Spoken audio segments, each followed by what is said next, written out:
King Review Print Speaking to the Blind, celebrating 40 years of audio newspaper production. Welcome to this week's edition of the Glasgow Times podcast, recorded at the Bishop Briggs Media Centre by our amazing volunteers. You can get in touch with us via Facebook, Twitter or Instagram using @QandReview. That is @ CUEANDREVIEW. You can also contact us directly by emailing information@QandReview.com. That is INFORMATION @CUEANDREVIEW.com, or by calling 0141 772 3976. That's 0141 772 3976. The Glasgow Times, on Thursday the 3rd of April 2025. From the news section. Bus services disrupted following M8 fire. This article has been written by Amy Miles, and it's being read by me, Corey. Bus services will be affected following a vehicle fire on the M8 this morning. The fire closed the eastbound carriageway at Charing Cross, causing significant disruption. The road was shut from around 7 a.m, but has since reopened. Bus services affected by the M8 closure are the X3, the X11, the X85 and the X87. The M8 fire has had a knock-on effect on the Clydeside Expressway, with the M77 also closed to ease traffic on the M8. First Bus has said that bus services affected by the M77 closure are the 1, the 1A, the 1B1, the 1C, the 1E, the X4, the X8 and the 500. Emergency services attended the scene. It is currently unknown if anyone was injured. In Traffic Scotland's latest update, they predicted delays to be around 45 minutes. Police Scotland, the Scottish Ambulance Service and the Scottish Fire and Rescue Service have been contacted for further information. That article was from the Glasgow Times. It was from the news section. It was written by Amy Miles, and it was read by me, Corey. The Glasgow Times, on Thursday the 3rd of April 2025. From the news section. Date set for George Square closure and statue removal. This article has been written by Stuart Patterson, and it's being read by me, Corey. A date for the redevelopment of George Square has been set. Hoardings to close the square to the public will be erected on April 14th. In May, the statues in the square will begin to be removed for restoration and put into storage. Contractors are due to start work in June once they have been appointed next month. The work on the square is expected to take more than a year, and George Square will reopen to the public in the second half of 2026. Angus Miller, convener for City Centre Recovery, said the completed project will deliver a civic space Glaswegians and Scotland can be proud of. He said, George Square's restoration is a huge and historic project, and so much work has already gone into planning and design. Once complete next year, Glasgow will have a modern square with more greenery, improved lighting and drainage infrastructure, and a high-quality stone finish to replace the current tarmac.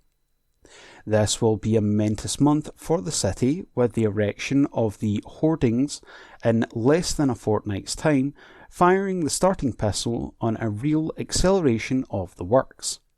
Glasgow Square is built into the DNA of this city, and Glaswegians have wanted to see its restoration for decades.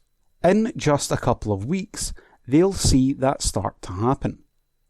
Of course, that means the square will be closed to the public once the hoardings start going up, and that will be an inconvenience. But next autumn, Glaswegians will have a new square on par with many of our international peers, one they can be proud of and one which is fitting of a city of our standing. The hoardings will be 2 metres high, screening off the square, and 1 lane of the roads along the north and south sides of the square will be closed. The taxi rank in front of the Millennium Hotel will remain in place during the construction of the square. There will still be pedestrian access around the square, and viewing spaces on the east and west sides of the hoardings will give the opportunity to watch the development of the works. That article was from the Glasgow Times. It was from the news section. It was written by Stuart Patterson, and it was read by me, Corey. The Glasgow Times, on Thursday the 3rd of April 2025.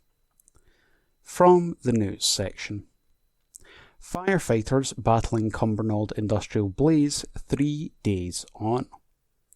This article has been written by Amy Miles and it's being read by me, Corey. Firefighters remain at the scene of a blaze which broke out on an industrial estate on Tuesday, leaving 6 people needing hospital treatment.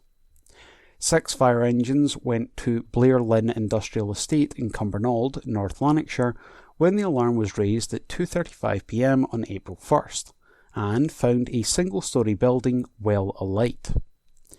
Police said 6 men, aged between 20 and 66, were taken to hospital by the Scottish Ambulance Service for treatment, with none of the injuries described as life-threatening. The Scottish Fire and Rescue Service, SFRS, said 2 men suffered burns while 4 were treated for smoke inhalation. Fire crews remained at the scene throughout Wednesday, and 2 appliances were still there at 6:30 a.m. this morning, April 3rd, dampening down the area. Police Scotland said an investigation will be carried out in due course to establish the cause of the fire. People in the Greenfolds area of Cumbernauld were advised to stay indoors and keep their doors and windows shut because of smoke as emergency services dealt with the incident. Mook Environmental Solutions, which recycles toner cartridges, described the blaze at its premises as devastating. In a statement, the company said, "We would like to thank everyone that responded, specifically the Scottish Fire and Rescue Service and the Scottish Ambulance Service for their prompt assistance. Our priority is the safety and well-being of those affected." That article was from the Glasgow Times. It was from the news section. It was written by Amy Miles, and it was read by me, Corey. The Glasgow Times, on Thursday the 3rd of April 2025. From the news section. Pair involved in £4 million high-purity cocaine handover in Glasgow. This article was written by Grant McCabe, and it's being read by me, Corey. 2 men have been jailed for a total of almost 10 years after police seized £4 million of high-purity cocaine. Sean Willis, 35, and Brian Skinner, 58, were snared after they were clocked in a drugs handover in Denniston, Glasgow on October 12, 2023. The pair were sentenced, having earlier pleaded guilty to being concerned in the supply of the Class A narcotic. Willis was locked up for 5 years and 3 months at the High Court in Glasgow.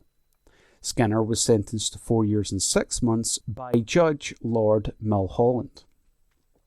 The court earlier heard how police had got information that a large quantity of drugs were being ferried into Scotland in a grey Cupra motor.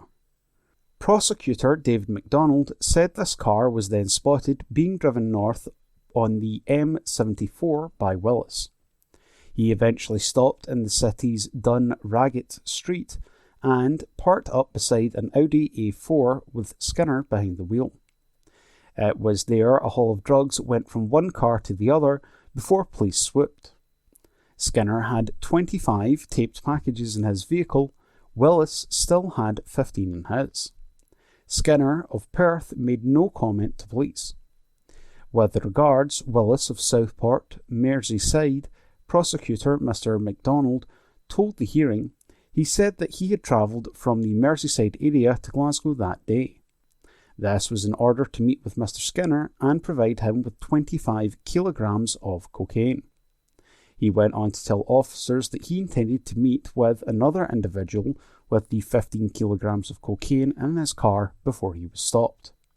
The drugs had a purity of up to 78%. Mr. MacDonald said the potential value, if sold in the smallest street deal of 1 gram, was just over £4 million. Skinner's lawyer, Graham Brown, told the sentencing hearing he had been involved in an addiction therapy business and was someone capable of making a strong, meaningful contribution to society. Mr. Brown said, "It is most unfortunate to find himself at this age to be involved in this offence." David Nicholson, defending Willis, said he had personal issues at the time and had been a one-day courier for the drugs. He was due to be paid £2,000 to service a debt owed. That article was from the Glasgow Times. It was from the news section. It was written by Grant McCabe, and it was read by me, Corey. Evening Times, April 3. Lifestyle. Meet the Glasgow Music Group putting on 80 concerts for charity. Report by Anne Fotheringham. An ambitious and unusual music project has raised thousands of pounds for one of Glasgow's oldest charities. The Bach Cantatas Group is planning a whopping 80 concerts at venues all over the city in support of Glasgow City Mission, which helps disadvantaged children and vulnerable adults through a range of services. Geraldine Minors, founder of the project and choir secretary, said, "Glasgow City Mission does a fantastic range of work. It is like a beacon in the middle of the city. And their chaplain, the Reverend Marion Carson, is one of the altos in the choir, so that is a lovely connection." The group is planning its 18th concert on April 27 at St Margaret's Episcopal Church in Newlands on the south side of Glasgow. The project comprises around 100 professional and amateur musicians and singers from Royal Conservatoire of Scotland students to players from the Scottish Symphony Orchestra. Geraldine took part in a similar project in London and was keen to replicate it in Glasgow. And she says, "Bach's music is unique. I think he was a genius. His music is like the perfect puzzle needing to be solved. As an organist in Leipzig, he was producing something like a cantata per week.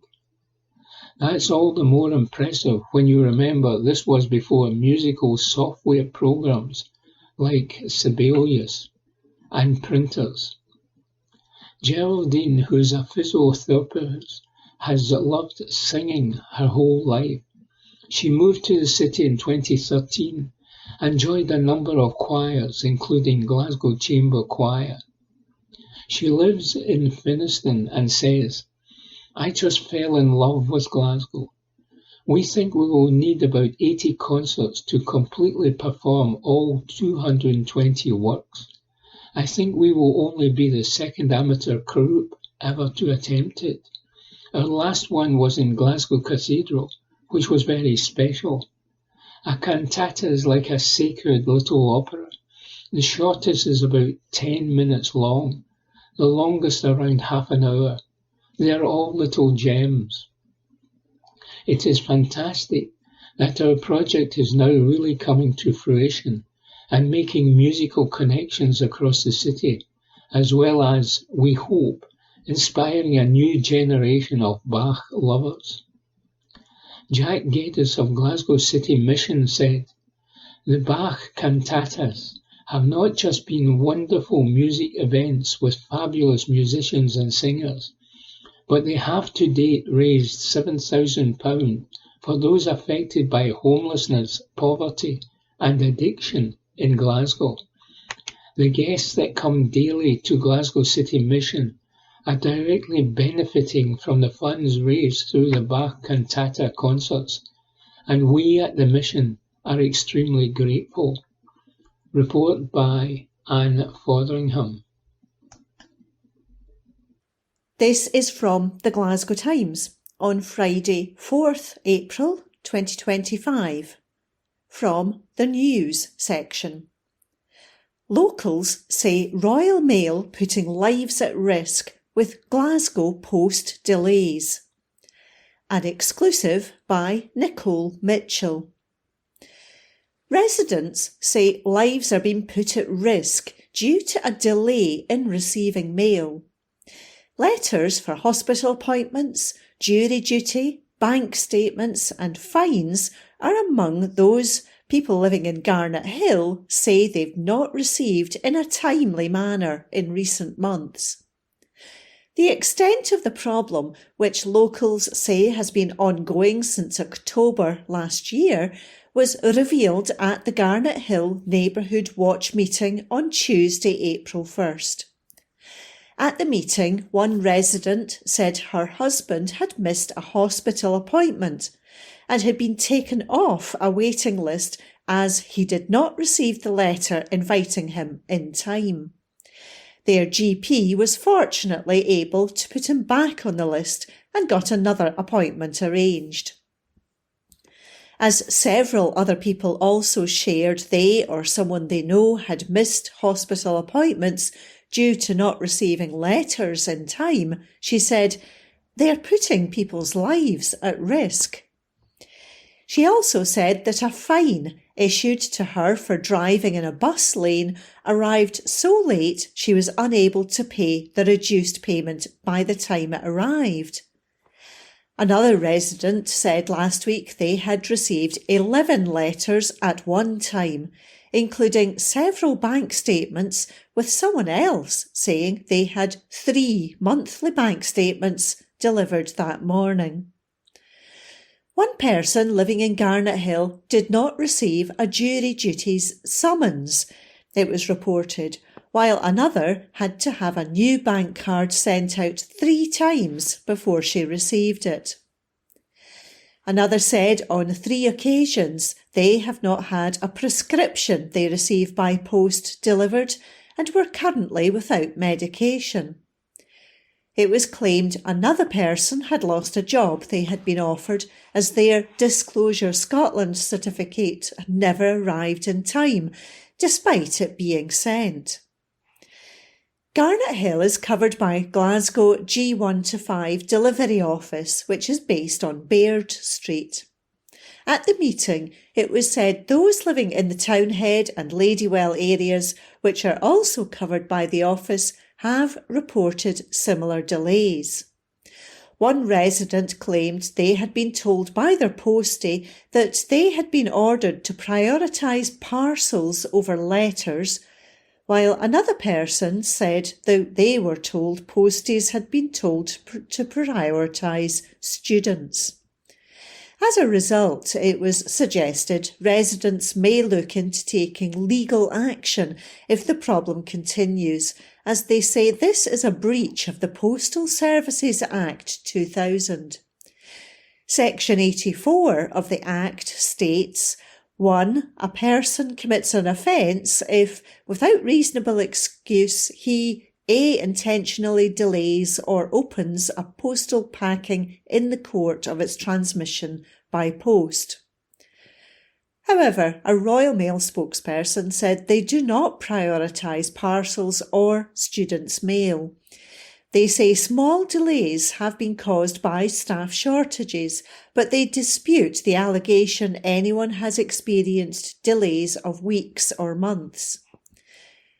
Pauline McNeill, MSP for Glasgow Region, says she is frustrated by the issue and claims in her more than 20 years as an MSP, she hasn't seen such poor service from Royal Mail. She told the Glasgow Times, "I am deeply frustrated at the lack of effective response from Royal Mail about a serious service issue for residents. In all my time as an MSP, I haven't seen such poor service and lack of urgency to resolve it. I am seeking an urgent meeting with the head of Royal Mail." A Royal Mail spokesperson said, "Recent resourcing challenges at the Glasgow G1-5 delivery office have had an impact on deliveries in the local area.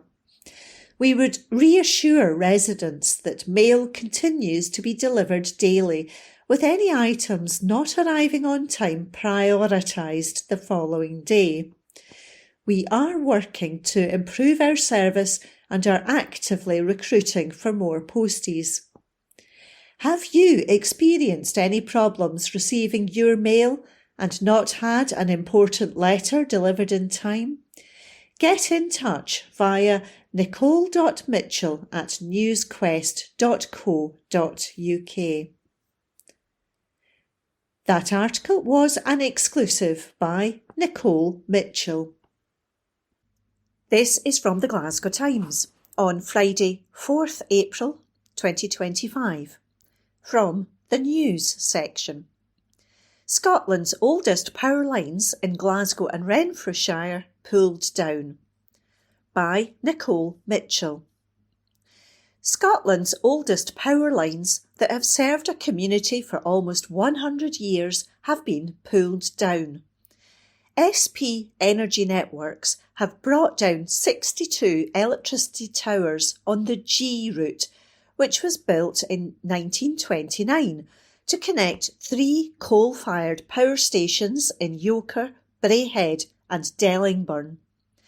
The line was constructed following the 1926 Electricity Act, which kicked off the connection of more than 120 coal-fired power stations around Britain, using overhead transmission lines. The Act aimed to standardise all the equipment, from steel to nuts to conductors, used to transport energy across the country, as well as making electricity accessible to more homes than ever before. Although initially built to provide power for heavy industries and the shipyards, almost a century later the route's customers were quite different, serving 70,000 homes and businesses in Devil Moor and Bishopton, including the Queen Elizabeth University Hospital and Braehead before the line was switched off at the end of last year. In place of the ageing steel towers, this section of the network is now being served by 182 wooden poles. Richard Wiley, lead design engineer at SP Energy Networks, said, 100 years ago, a group of ambitious engineers began work to connect up Britain's electrical grid and bring electricity into homes, changing people's lives forever. These transformative towers helped open up access to electricity to those who had never had it before, modernising and evolving the home to be able to adopt revolutionary appliances that are now a regular part of everyday life. A century on, and we are embarking on a multi-billion-pound investment in our transmission network, the greatest rewiring of the network since it was built, to open up capacity on the grid to transport clean, homegrown electricity to power communities across Britain towards an all-electric future. SP Energy Networks has set out a £10.6 billion plan to help rewire Britain and deliver the critical electricity infrastructure needed for decades to come. The investment will include 12 new major transmission substations, 450 kilometres of upgraded existing circuits, 87 kilometres of upgraded overhead lines and 35 kilometres of underground cables. That article was by Nicole Mitchell. From the Glasgow Times, Friday the 4th of April 2025, from the lifestyle section. 80s and boy band legends to perform at Scots Music Festival. Report by Morgan Carmichael. An 80s group and boy band legends are set to perform at a Scottish music festival this year. Party at the Palace is set to take place on August the 2nd and 3rd in association with Favela at the Bonnytown Farm in Linlithgow. The family festival has revealed its 2025 lineup, which will feature sets from the likes of Squeeze, Tom Meekin, Bootleg Beatles, Gunn, Sleeper, Carol Decker and Kenny Lee Roberts on Saturday. Meanwhile, Sunday will see performances from the likes of Boney M, Boys Life, The Hoosiers, Stereo MCs, GBX, The Smides, Kevin Maguire and Stop the Clocks. The festival will be hosted by Radio's Cat Harvey and Ewan Cameron, while behind the scenes songwriter and artist John McLaughlin and the garage owner Don McLeod have joined the backroom team. Cat Harvey said, "I'm absolutely buzzing to be back hosting the main stage at Party in the Palace, which is such an amazing festival in the most gorgeous location. We intend to bring our usual brand of fun and nonsense to the mix and can't wait to kickstart the party. Squeeze and Boney M will be phenomenal headliners, and who doesn't love a bit of GBX madness with our pal, George Bowie? So get your dancing shoes and wellies looked out and we will see you there for the best weekend of the summer." Ewan Cameron added, "Kat and I can't wait to get back on stage at Party in the Palace to add some fun and mayhem to a brilliant festival. We shall have a few surprises up our sleeves and fully intend to get the brilliant PATP crowd involved every step of the way. It's the best weekend of the year, so gather your pals and get ready for a festival fun with a brilliant atmosphere. See you there." The festival will also serve plenty of food and drinks and promises a welcoming, relaxed and safe atmosphere for the whole family. John Richardson, event director, said, "Party at the Palace is such an important weekend as it offers an opportunity for families to make magical musical memories together. The people in our local area have really embraced it, and of course it brings visitors from all over the Central Belt and beyond into our lovely historic town. It's about spending time with like-minded people, enjoying brilliant live music from globally renowned artists, as well as cult favourites and emerging talents from Scotland too. We want to celebrate the anthems of summers past, but also shine a light on the people creating music future generations will love. Tickets for this year's Party at the Palace are now on sale. To purchase tickets, go to partyatthepalace.co.uk. That's partyatthepalace.co.uk. And the article was written by Morgan Carmichael and read by Ian. From the Glasgow Times, Friday the 4th of April, lifestyle section. Mercury Prize nominated rock band announce Glasgow show by Morgan Carmichael. A Mercury Prize nominated band are set to perform a huge show in Glasgow. Everything Everything, best known for songs like Distant Past and No Reptiles, are coming to the Barrowland Ballroom on Thursday, November 27. The announcement follows the release of the Manchester group's latest album, Mountainhead, which came out last year. General sale tickets for the Glasgow show will go live at 10 AM on April the 11th. Meanwhile, fans can also gain pre-sale tickets from April the 9th at 10 AM. To purchase tickets, visit www.gigsinscotland.com. And that article was written by Morgan Carmichael. From the Glasgow Times, Saturday the 5th of April, from the news section. Glasgow properties firebombed as the Edinburgh gang war spreads west. Report by Nicole Mitchell. 2 properties have been firebombed amid reports an Edinburgh gang war is heading west. Emergency services were called to a fire at business premises in Milton Road, Kirkintilloch, at around 3:10 AM yesterday morning, April the 4th. Police have confirmed the fire has been treated as deliberate and an investigation is underway. There were no reports of any injuries. The Scottish Sun reports footage online showed cars in flames at a garage, which they report is linked to the son of late crime lord Jamie Daniel. A Police Scotland spokesperson said, around 3:10am on Friday, April the 4th, officers were made aware of a fire at a premises in Milton Road, Kirkintilloch. Emergency services attended and the fire was extinguished. There were no reports of any injuries. The fire is being treated as willful and inquiries are ongoing.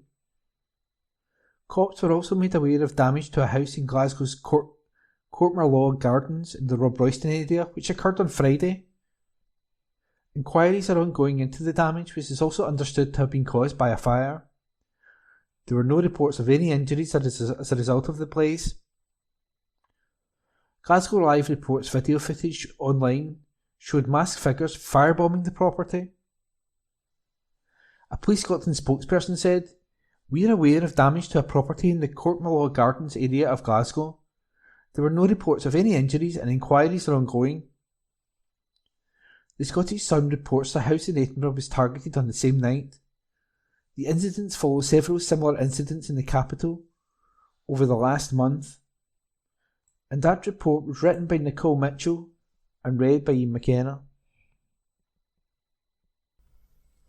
From the Glasgow Times, Friday the 4th of April, from the lifestyle section, coffee shop near Glasgow to close for good later this month. Report by Ava White. A popular coffee shop will close its doors for the final time later this month. Thomas Muir Coffee Shop in Bishopbriggs announced the news with a heavy heart on Friday. The team at the Huntersville Village store noted the various reasons for the closure, including a recent increase in national insurance and wages, combined with the cost of living crisis. In a statement published to the business's Facebook page, staff thanked customers for their continued support and stated this was an incredibly hard decision. It reads, it's with a heavy heart that we announce we will be closing the coffee shop permanently later this month. We don't have an official final date yet, but it will be sometime in late April. We want to express our deepest thanks to our amazing staff, who have continued to show up and give their all despite working under incredibly difficult circumstances. Your commitment and hard work have meant the world. To our loyal customers, thank you. Your continued support over the years has been a lifeline, and we're so grateful for every visit, every kind word and every cup shared. Unfortunately, the recent increases in national insurance and wages, combined with the ongoing cost of living crisis, have pushed our operating costs up by around 30% since February 2023. We've already been running with a skeleton staff, and even further staff reductions or price increases simply aren't enough to make it financially viable anymore. This has been an incredibly hard decision, but one made out of necessity. We'll be making the most of our final weeks, and we'd love to see as many of you as possible before we say goodbye. Customers shared their sadness at the news in the comments. One person said, this has actually broken my heart. We are absolutely gutted. This is one of our favourite places to go with the most lovely staff. We will be down before you close. Sending all my love to your wonderful staff. A second added, I'm absolutely gutted for you and your lovely team. You have been a great part of Bishopbriggs for so long. A third person commented, wow, that must have been an incredibly tough decision to make. My heart goes out to you all. It has been a brilliant cafe to visit. And that report was written by Ava White and read by Ian McKenna. Glasgow Times News on Monday the 7th of April. Drivers impacted by petrol costs as fuel price margins remain high. An article written by Joshua Searle. Drivers have been warned that they are paying too much for petrol and diesel as fuel price margins remain high compared to historic levels.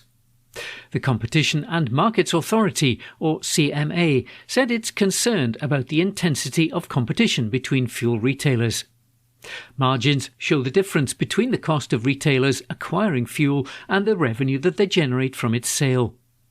Motoring organisations claim that retailers continue to drag their feet on passing on the savings.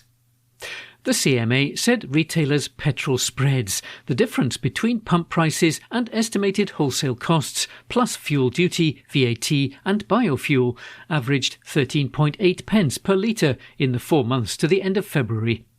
It stated retail spreads and margins remain high compared to historic levels and has continued to be the case for most of the period since our market study. The CMA previously warned that increased margins compared with 2019 meant that UK drivers paid £1.6 billion more for fuel in 2023. AA road fuel price spokesman Luc Bosdet said, road fuel costs started to fall in mid-January, but it took until the first week of March before pump prices showed any signs of downward movement. Fuel retailers continue to drag their feet in passing on savings. This was particularly damaging for workers, families and small businesses who rely on their road vehicles to function each day. The winter months are demanding on fuel consumption, and when potential relief might have been available, the fuel trade failed to step up for its customers. RAC Head of Policy Simon Williams added, "It's disappointing to see that retail fuel margins remain far higher than they used to be, because this means that drivers still aren't getting fair prices at the pumps." The CMA was given powers to monitor fuel prices from the start of the year. The government is aiming for a fuel finder service, making it easier for motorists to view pump prices in their area, to be launched by the end of 2025. Mr Williams said both of these new measures will be judged on how effective they are at delivering greater transparency and fairer fuel prices for the UK's 43 million drivers. Dan Turnbull, CMA Senior Director of Markets, said, while there are several factors contributing to the higher fuel prices seen in recent months, fuel margins remain stuck at high levels, which impacts prices paid by drivers at the pumps. The Fuel Finder scheme set to launch this year should be a game changer for drivers, allowing them to find the cheapest fuel prices while boosting competition between fuel retailers. An article written by Joshua Searle. Glasgow Times News on Monday the 7th of April. Glasgow nurses' quick thinking saves a colleague's life. An article written by Beth Oliver. A Glasgow nurse's quick thinking saved his colleague's life. Tracy Taylor, who's 48, from Glasgow, works as a psychological well-being practitioner in NHS 24's mental health hub in Cardonald. On June the 16th, 2023, she experienced a subarachnoid hemorrhage, a rare and often fatal type of stroke caused by bleeding on the brain's surface. Ms. Taylor said, "That day started totally normally. I was feeling fine and I had no idea that I would suddenly become so unwell. While getting ready for a back shift at work, I suddenly experienced a thunderclap headache, followed by blurred vision and vomiting." She tried to contact her husband Gordon, but was unable to reach him. Her last memory was of calling her line manager, David McKissack, although she does not remember that conversation. Mr. McKissack, a senior charge nurse with more than 16 years of clinical experience, immediately recognised that something was wrong. He said, "Tracy rang me on my personal mobile that afternoon, which was not normal for her at all. When we started speaking, she also did not sound like her usual self. There were notable differences in her speech, and she appeared really confused and vague.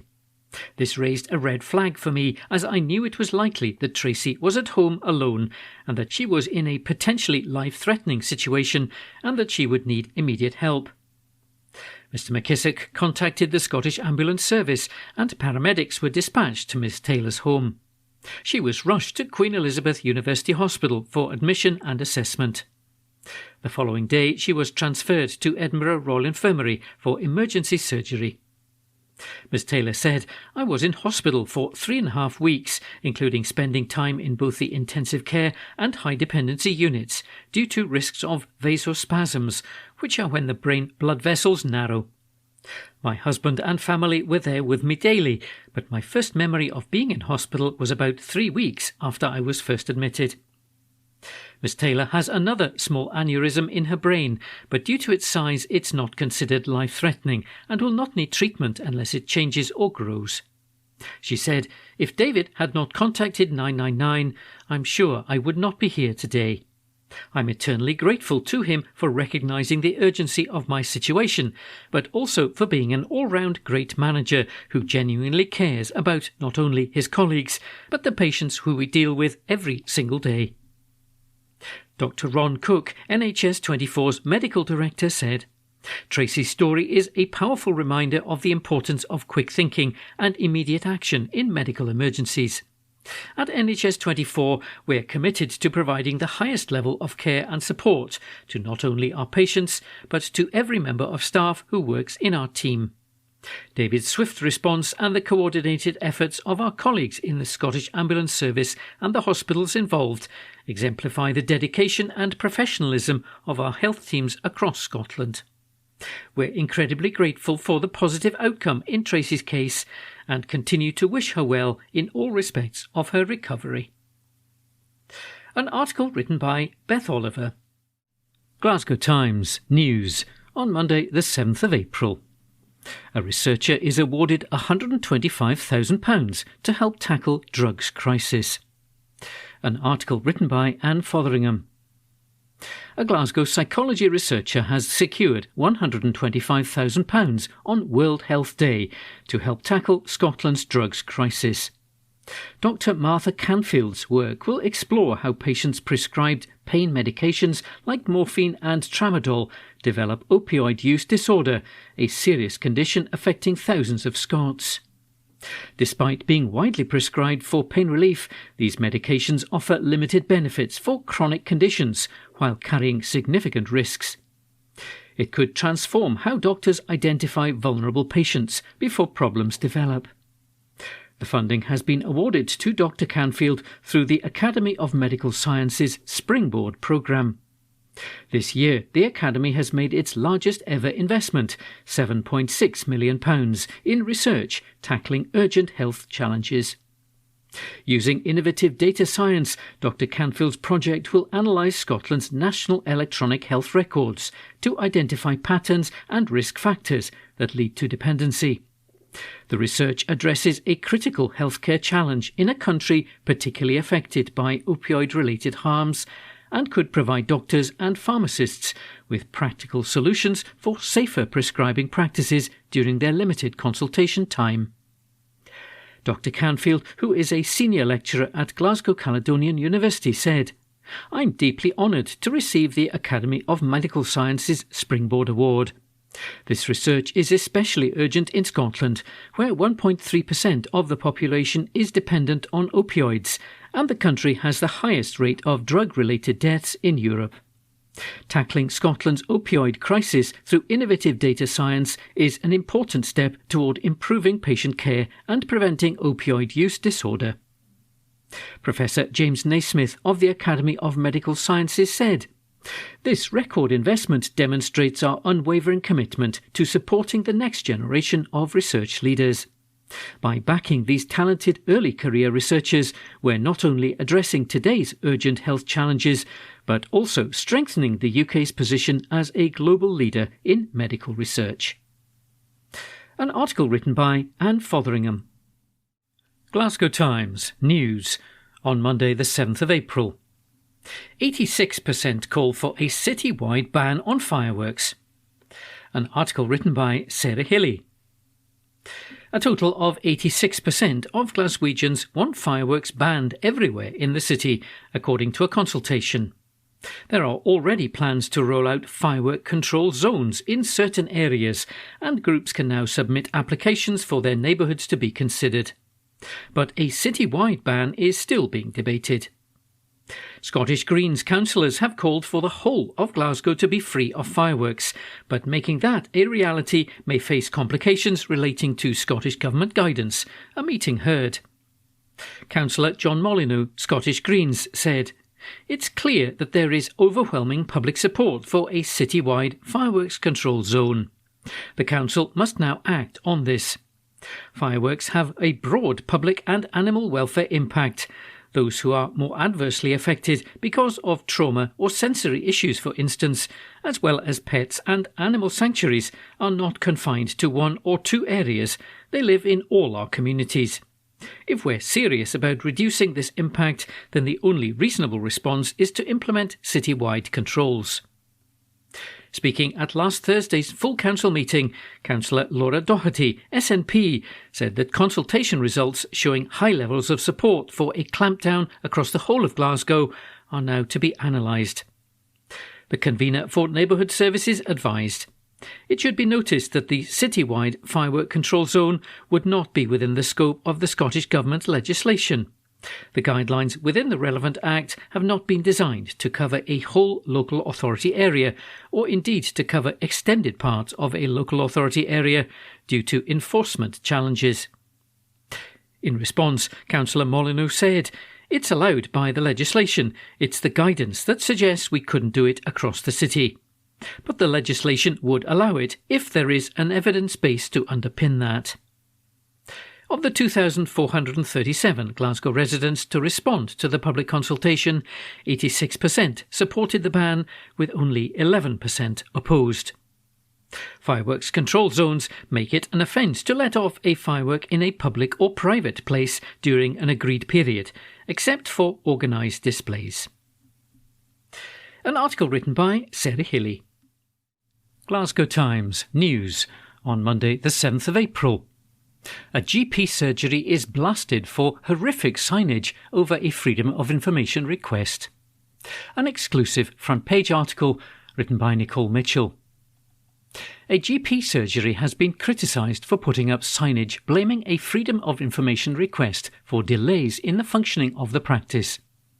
Caledonia Medical Practice in Cumbernauld has put up a sign claiming that due to extensive information being requested, there will be a delay of up to 14 days in their administrative processes. They said that this was a direct consequence of the request and told patients not to take their frustration out on staff. The sign inside the North Carbrain Road surgery reads, "A request under Freedom of Information has been made to the practice.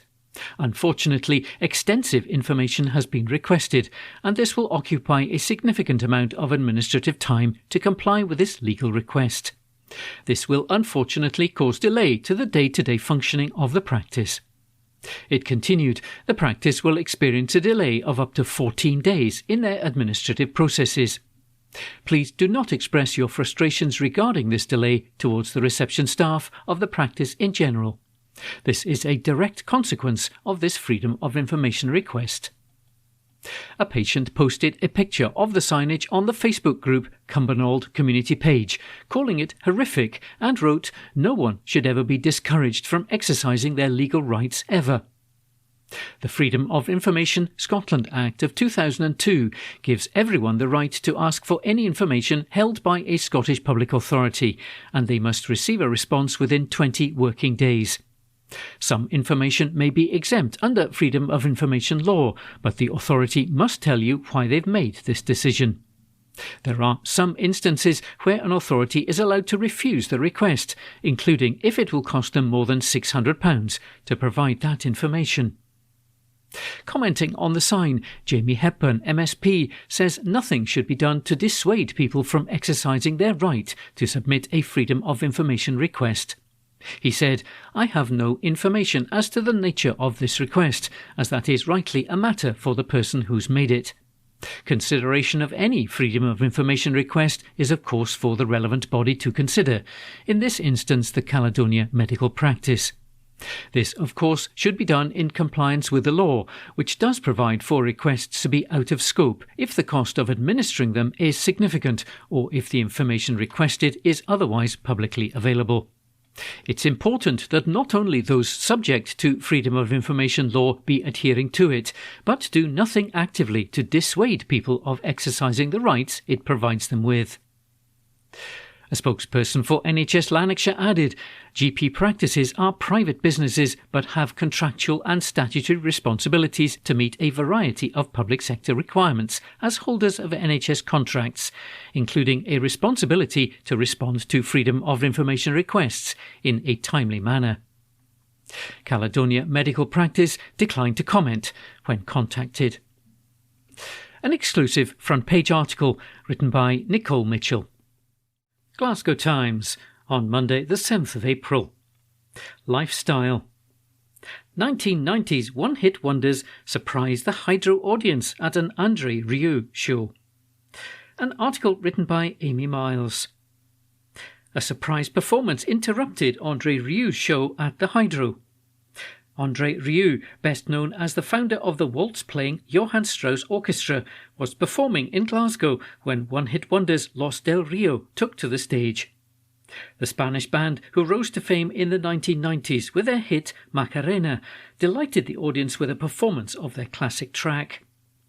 Videos quickly circulated on social media, showing the audience's shock and delight at the surprise performance. One fan commented on a video posted on TikTok, saying, "You never know what you'll get when you go to see him." Another added, "It was a great concert, absolutely loved it." Macarena initially gained popularity in Spain before becoming a worldwide hit following a remix by Miami-based producers the Bayside Boys, and it was named the greatest one-hit wonder of all time in 2002. A dance craze surrounding the song helped it become a cultural phenomenon throughout the latter half of 1996 and early 1997. An article written by Amy Miles. Glasgow Times News on Monday the 7th of April. Radical redesign of city streets set for the next phase. An article written by Alex Chisholm. Glasgow city centre streets are set to undergo the next phase of radical redesign next month as part of the ongoing Avenues project. North Hanover Street and Kyle Street are the latest areas to join the scheme, with work scheduled to begin in May. The multi-million-pound project aims to transform city centre streets by making them more pedestrian and cycle-friendly, while improving overall aesthetics. The redesign of North Hanover Street and Kyle Street, expected to be completed by November, will enhance connectivity between North Glasgow and the city centre. This will include the Sighthill Bridge. The project is backed by the Scottish and the UK governments, which will each contribute £1.72 million. The planned works will see the introduction of high-quality pavements, road surfaces and segregated cycle lanes.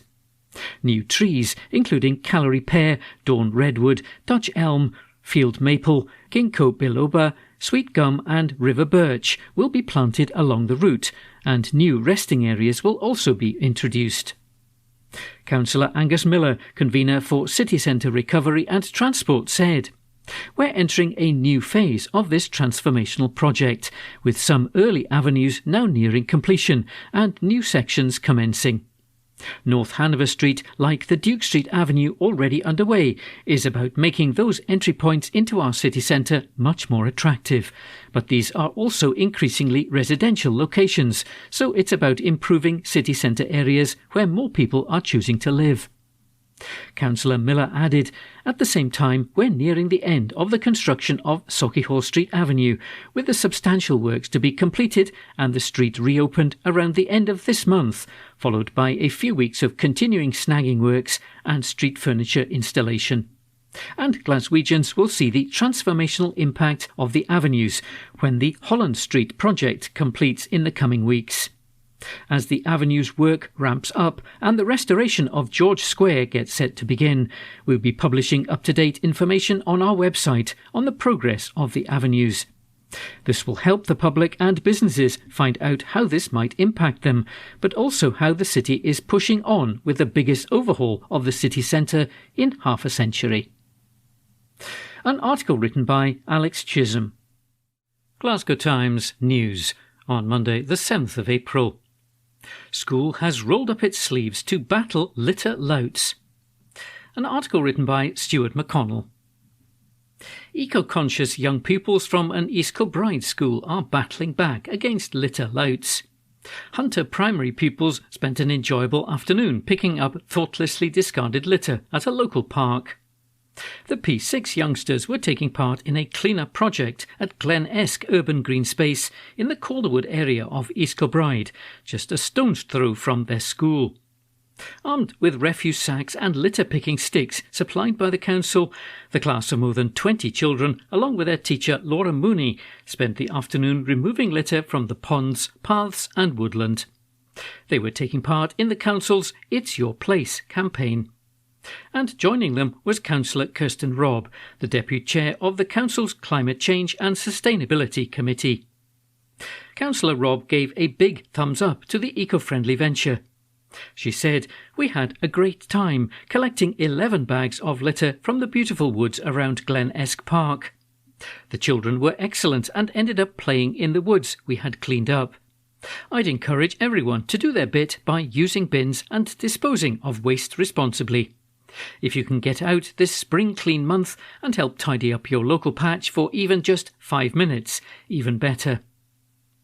The pupils are not only keen litter pickers at Glen Esk, but many of them are involved in the school grounds during break and lunch times. A number of pupils have shown their commitment to preserving the planet by using their spare time to take part in litter picking and cleaning up their local area at weekends and during the holidays. Hunter Primary School head teacher Gary Campbell saluted the efforts of the youngsters.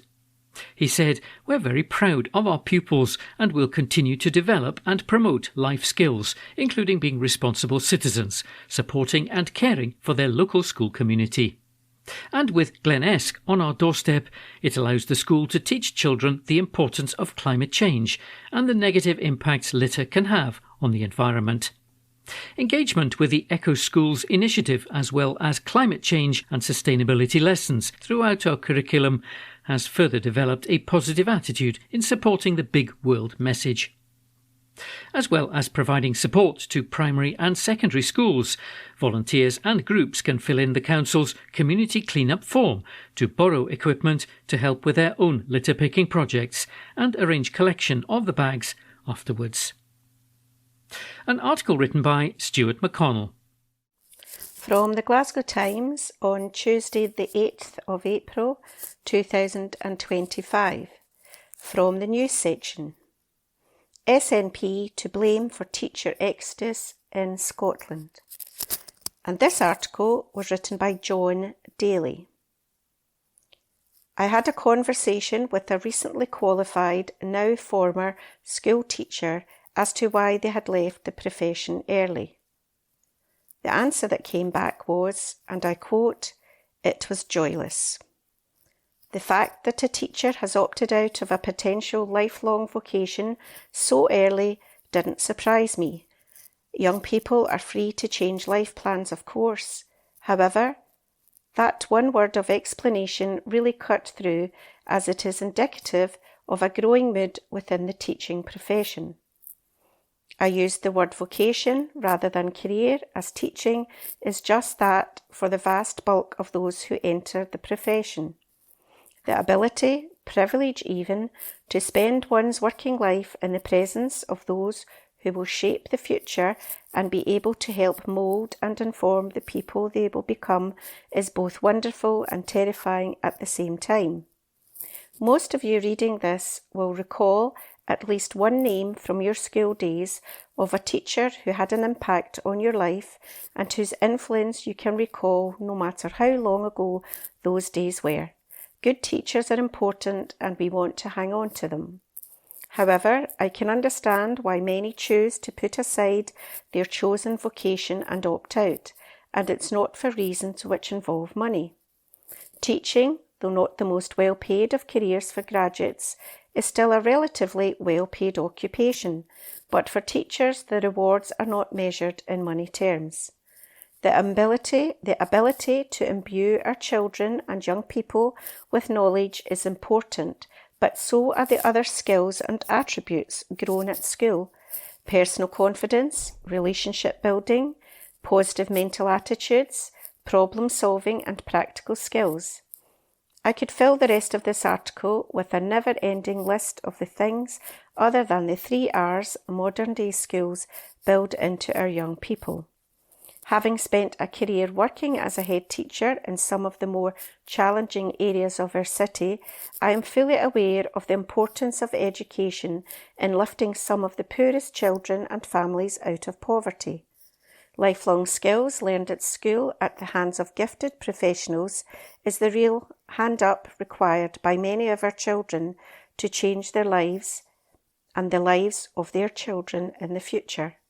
That ability to effect powerful and real change in the lives of our citizens is the reason many enter the profession, but the increasing barriers to achieving this is also among the reasons many are leaving. For 2 decades in SNP/Green-led Scotland, we have had a roll call of failed education ministers. Unlike the names of former teachers, you won't be able to recall these ones.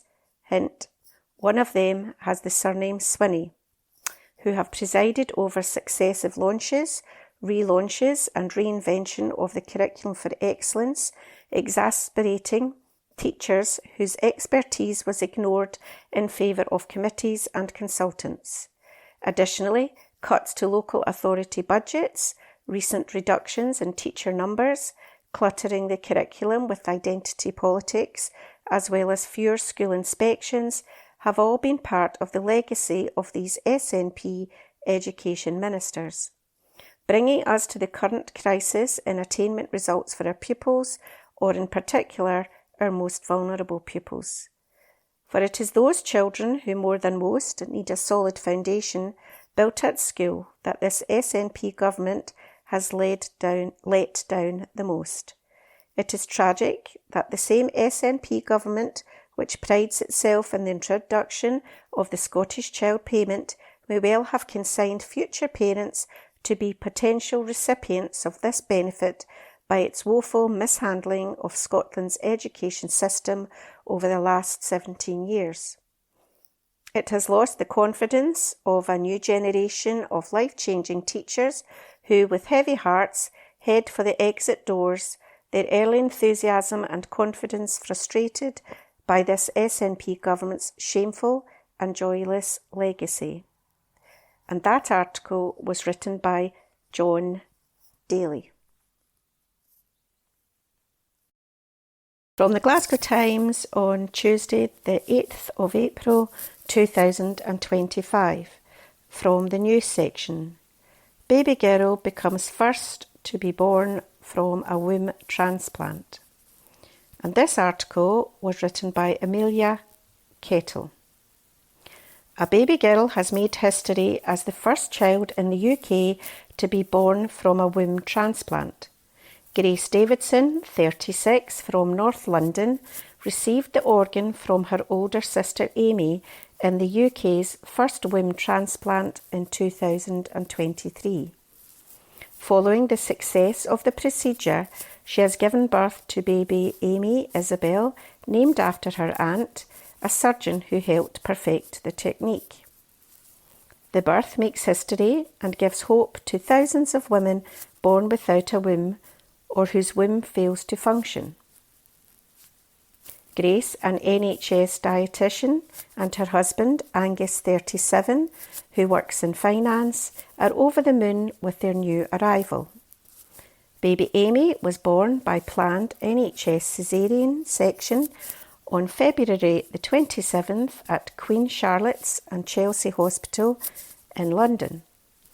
Grace said she felt shock when she first held her daughter, adding, "We have been given the greatest gift we could ever have asked for." She told the PA news agency, "It was just hard to believe she was real. I knew she was ours, but it's just hard to believe."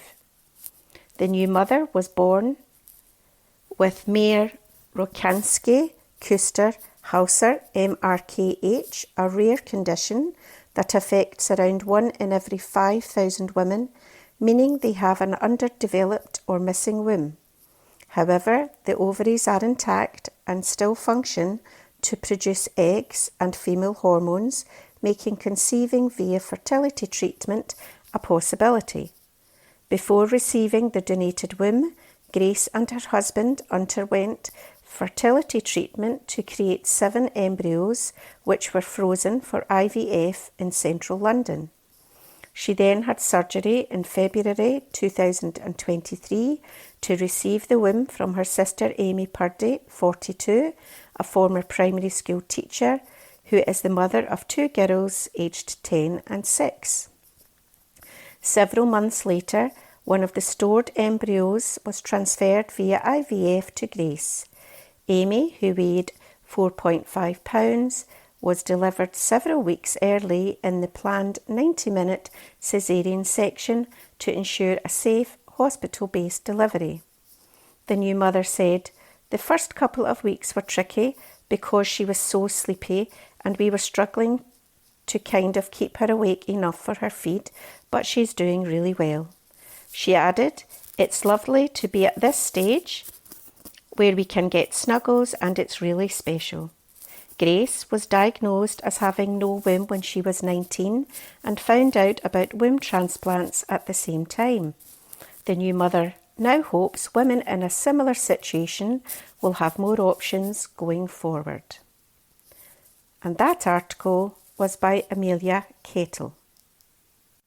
From the Glasgow Times on Tuesday the 8th of April 2025, from the news section.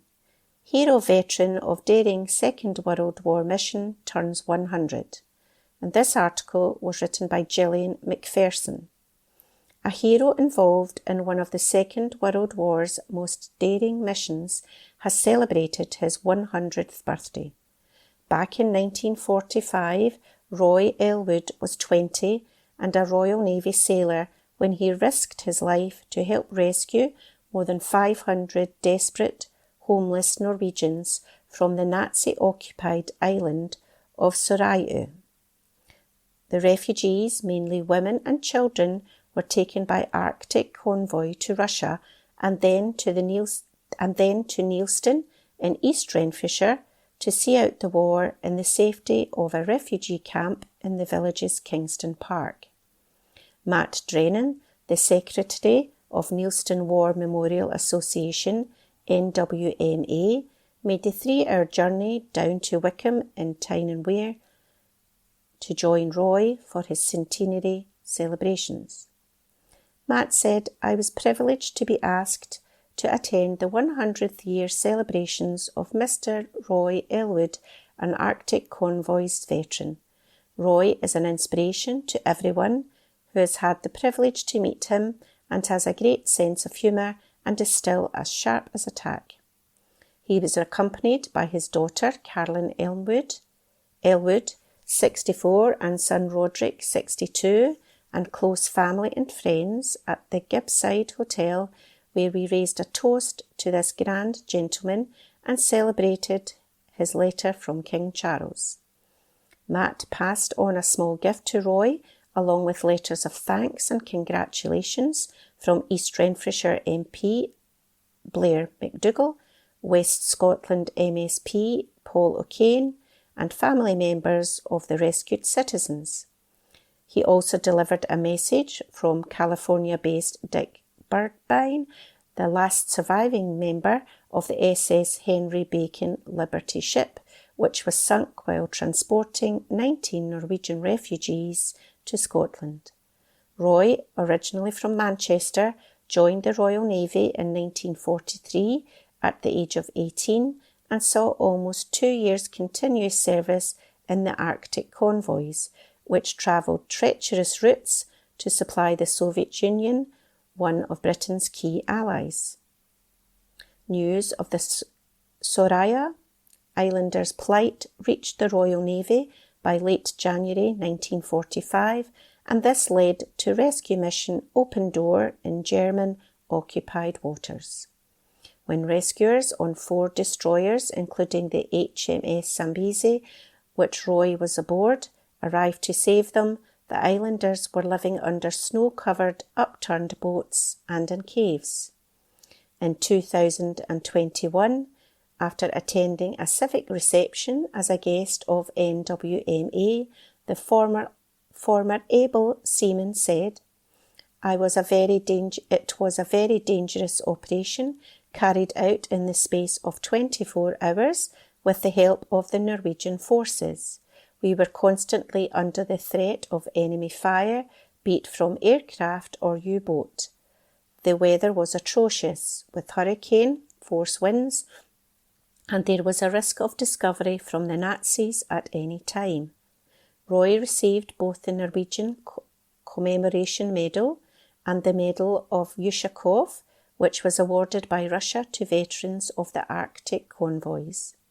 while he was demobbed in 1947 and became a probation worker before training as a teacher, his wartime experience has had a lasting impact on his life in one notable way. In the winter of 1945-46, when the HMS Zambezi was ordered into a German port, he exchanged coffee and cigarettes for Zeiss roll film camera. This acquisition sparked an interest in photography, and Roy became a highly respected photographer known particularly for his black and white shots. Many of his photographs through the decades were displayed at his birthday celebration. Of course, the war years are a short snapshot in Roy's 100-year life, added Matt. Google Roy Elwood photography to get further insight into a life well lived and to the man we respect so much. And this article was written by Gillian McPherson. From the Glasgow Times on Tuesday the 8th of April 2025. From the news section. Inside Berlini as inspectors give verdict on notorious jail. And this article was written by Stuart Patterson. Berlini jail is unacceptably overcrowded, and part of it is wretchedly poor, according to the latest report by prison inspectors. The 143-year-old prison is holding hundreds more prisoners than it was designed for, and more than half of the inmates are sharing a cell. Overcrowding, no daily showers, shortage of work opportunities, bullying, and long waits for services were noted in the inspection. The report by His Majesty's Inspectorate of Prisons in Scotland stated a deeply concerning factor was the unacceptable level of overcrowding. It stated, the Victorians who built Berlini, who would not nowadays be noted for their enlightened approach to penology, designed it for single occupancy. The inspectors said on the day of their visit, the jail was more than 30% above its design capacity, with almost 2/3 of prisoners having to share cells designed for one person. It said, with over 65% of the population sharing a cell, the standard cell space of 4 metres square per prisoner, excluding the toilet area, was not being met. This was unsurprising due to the overcrowding experienced by HMP Berlini, where they were holding 300 prisoners more than the design capacity, meaning prisoners were sharing cells originally designed for one. The plan is that when the new HMP Glasgow opens, it will remove the unacceptable overcrowding. The prison infrastructure represents a barrier to safety and acceptable living standards. Inspectors had concerns over Latham Hall, the national top-end facility for prisoners serving life sentences to be preparing for release. It noted that 5 years ago, at the last inspection, it was in a state of disrepair, and despite some refurbishment, it was now in a wretchedly poor state. The report noted a number of good points at the jail and praised staff in certain areas. The modernised health centre, resource hub and wellbeing hub were highlighted for praise. It said the introduction of a new resource hub where prisoners could seek the help of external agencies, as well as the library or play snooker or pool, was an impressive development. It noted, however, prisoners only got access to this great facility for a minimum of 45 minutes once a month. It added the therapeutic work done in the Wellbeing Hub, which provided support for particularly vulnerable prisoners, was highly commendable. The sensory room was an excellent resource where families and children could access a quiet space. A Healthy Dads, Healthy Kids initiative was testament to a prison that reached out to work with others in innovative ways. The range of subjects and uptake in the education centre was good, while the well-equipped gym was well used. The report concluded, in many ways HMP Berlini proved to be a better place than we expected from our pre-inspection survey, in no small part due to the determined efforts being made by dedicated staff. However, the perceptions of prisoners in the pre-inspection survey indicate that until a new modern HMP Glasgow comes on stream, further efforts must be made to overcome the significant challenges posed by an antiquated and overcrowded prison. A spokesperson for the Scottish Prison Service said, "We welcome this report from HMIPS, which highlights the excellent support for first-time offenders upon arrival into custody, life-saving naloxone training, efforts to encourage people back into education, and the groundbreaking Healthy Dads, Healthy Kids programme, as well as some of the challenges the establishment faces."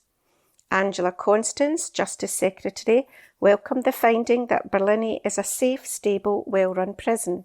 She added, "I recognise, however, the need for a replacement, which is why a contract was signed in January to build the new HMP Glasgow. It will increase prison capacity, transform how prisoners are rehabilitated, improve staff working conditions, and generate up to £450 million worth of economic benefits. Like the rest of the UK, we continue to experience a significant rise in the prison population, and we have taken actions to tackle this, which were essential to improve conditions within prisons. Whilst prison will always be appropriate for those who present the greatest risk to the public, our long-standing aim is to encourage more widespread use of community disposals where appropriate." And that article was by Stuart Patterson. From the Glasgow Times, Wednesday the 9th of April 2025, from the lifestyle section. Acclaimed sandwich shop to open new Glasgow branch, by Amy Miles. A popular sandwich shop is set to open a new location in the city. Peace, known for its gourmet sandwiches, salads, coffee, soups and sweet bakes, will open its latest shop on Byres Road in the West End of Glasgow, reports Glasgow Live. The new shop will open on Saturday, April the 12th. Co-owners John Moore and John MacDonald apologised to customers for taking so long to open in the area. John said to Glasgow Live, "We are so excited to be finally taking the plunge and opening on the prestigious Byres Road. We are proud to be there, and even prouder that nearly 17 years on from opening our first site in Finnieston, we are able to. We've been looking for about 2 years to find the perfect spot for a high street site. A few places have come up, but we think this one is perfect for us. It's been empty for a while now. No one's been mad enough to take it on the strange size and shape of the place. Luckily, we are mad enough." The new shop will be the latest addition to the Peace chain, which includes locations on Argyll Street, Waterloo Street, Miller Street and Maxim Park at Eurocentral. John said all of the shops have seen major growth in the past couple of years. He said, "Coming out of lockdown, we had to make 1,000 small changes and really put our backs into it, as did every other hospitality business, and it's certainly not been easy. We are lucky to have such fantastic teams behind us in each of our shops, kitchen and bakery. Our success would have been impossible without them. Lastly, we would like to thank all of our brilliant customers. We feed thousands of Glaswegians every day, and the support the city has given us over the years is incredibly important to us and all of our colleagues. To our new friends in Hillhead, sorry we took so long. Peace first opened in 2008 in Finnieston, intending to offer higher quality sandwiches than were available at the time in a fun environment. The idea was so successful that they've been since added several more shops across the city. Their best-selling sandwiches, including the New York Deli, the pork and veggie banh mi, and the hot salt beef, have won them a raft of awards. They also offer a range of vegetarian and vegan sandwiches and salads, which they say have been surging in popularity recently." And that report was written by Amy Miles and read by Ian McKenna. From the Glasgow Times, Wednesday the 9th of April 2025. From the lifestyle section, flight from Glasgow to Nashville to launch. Report by Morgan Carmichael. A new flight from Glasgow to a top US destination will be launched this month. As of this month, Glaswegians will be able to fly to Nashville via Dublin with Aer Lingus. The new Nashville route, which will launch on April the 12th, will be the first to fully utilise the Airbus A321XLR aircraft's extended flying range, enabling the advance of Aer Lingus further into the US. The 4-time weekly service will make it easier than ever for music fans to reach the home of the Grand Ole Opry, Ryman Auditorium and the Country Music Hall of Fame and Museum. Lynn Embleton, Aer Lingus Chief Executive Officer, said, "The new route to Nashville is a milestone for the airline, enabling us to advance our ambitions and reach further into the US, flying to previously unserved markets in North America, including Indianapolis, which commences in May. The new Airbus A321XLR, with its extended range and our geographic position on the western edge of Europe, opens up exciting new destinations and opportunities for Aer Lingus, and most importantly for our customers. Aer Lingus' new Dublin to Nashville route delivers further connectivity through our Dublin hub, providing a direct connection between Europe and Nashville. The launching of the new route comes after a survey of more than 1,000 adults revealed that 71% described themselves as country music fans. It also revealed that Gen Z is now the age group most tuned into this music genre, with an impressive 87% listen to country music regularly. Deanna Ivey, President and CEO of Nashville Convention and Visitors Corps, said, "Nashville and Ireland have long shared deep musical roots, and this new Aer Lingus flight strengthens that connection at an exciting time for our city. We look forward to welcoming visitors from the UK and Ireland to experience Music City's exceptional music, acclaimed dining and vibrant culture." Doug Croylan, President and CEO of Nashville International Airport, added, "We are thrilled to welcome Aer Lingus to Nashville, marking an exciting new chapter in the strong relationship we've built with Ireland. This new non-stop connection between Dublin and Music City strengthens the bond between our communities and celebrates the cultural ties we share. Nashville's legendary music scene and rich heritage make it a music must-visit destination for travellers eager to experience the heart of country music. We look forward to sharing our southern hospitality and deep-rooted passion for live entertainment with visitors as they explore everything our city has to offer. For more information, visit aerlingus.com. That's AERLINGUS.com. And that article was written by Morgan Carmichael and read by me, Ian McKenna. From the Glasgow Times, Wednesday the 9th of April, from the lifestyle section, former Rangers striker to discuss life and career at event. This article is written by Amy Miles. A towering figure in Scottish football is set to discuss his forthcoming autobiography. Former Rangers striker Duncan Ferguson will host a meet and greet event in Bishopton this month, coinciding with the release of his autobiography, Big Dunk. Ferguson will share stories from his life and career during the evening. The event will take place at the Marble Hall Hotel, Bishopton, on Friday, May the 9th, and promises fascinating insights into the football's remarkable and often controversial journey. Tickets are priced at £30 for single admission with a copy of the book, or £40 for 2 admissions with one copy. Ferguson's career saw him move from Dundee United to Rangers, and then to Everton, where he became a cult hero and won the FA Cup in 1995. He also made the headlines as the first professional footballer to serve a custodial sentence for an on-pitch incident. The event kicks off at 7:30pm, offering fans a unique opportunity to engage with Ferguson and hear his story firsthand. And that report was written by Amy Miles and read by Ian McKenna. That concludes this week's edition of the Glasgow Times podcast. Please remember to subscribe to our channels at View and Review and to tell your friends about our service.